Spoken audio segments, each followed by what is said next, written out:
पुरानी सीट्स दिखाई दी हैं और पुराने उसके बाद हमें बॉटनिकल गार्डन में जाने का मौका मिला।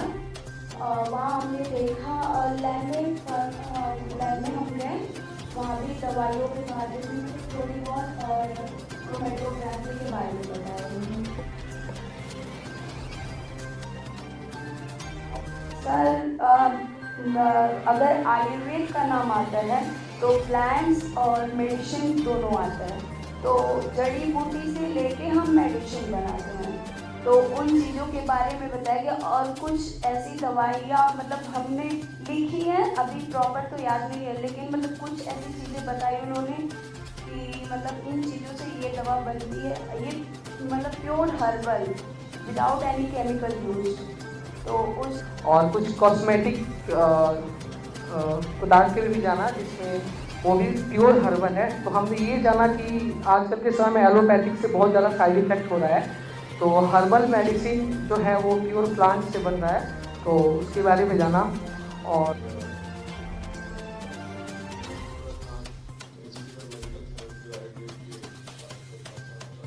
जो प्रदेश के मुखिया हैं, लेकिन आप के विषय में मेरे ख्याल से आप संपर्क में हैं, आपका बहुत बड़ा सौभाग्यपूर्ण है। एक आयुष यूनिवर्सिटी बन रहा है, तो ये इसी दृष्टिकोण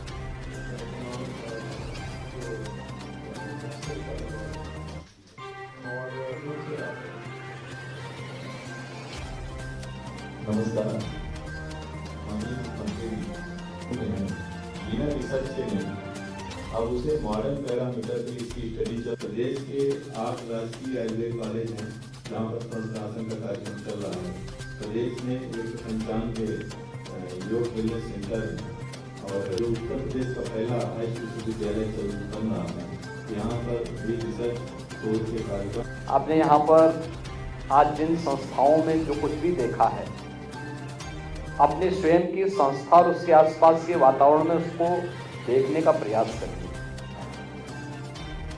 कल भी आप जहां जाएंगे वहां पर भी ये संभावनाएं आपको मिलेंगी। और फिर ये तो एक निरंतरता होनी चाहिए, अच्छी चीजों को स्वीकारना। जो चीज आपके लिए उपयोगी नहीं है, आप तात्कालिक रूप से उसको छोड़ सकते हैं, लेकिन हमारे यहाँ पे माना गया है कि नास्ति मूलो अनौषधय, ये आयुर्वेद का भी वो है। कोई ऐसा वनस्पति नहीं जिसमें औषधीय गुण न हो, लेकिन उसके लिए उस प्रकार के विशेषज्ञता हासिल करने की आवश्यकता है। और मुझे लगता है कि बहुत बड़ा क्षेत्र है।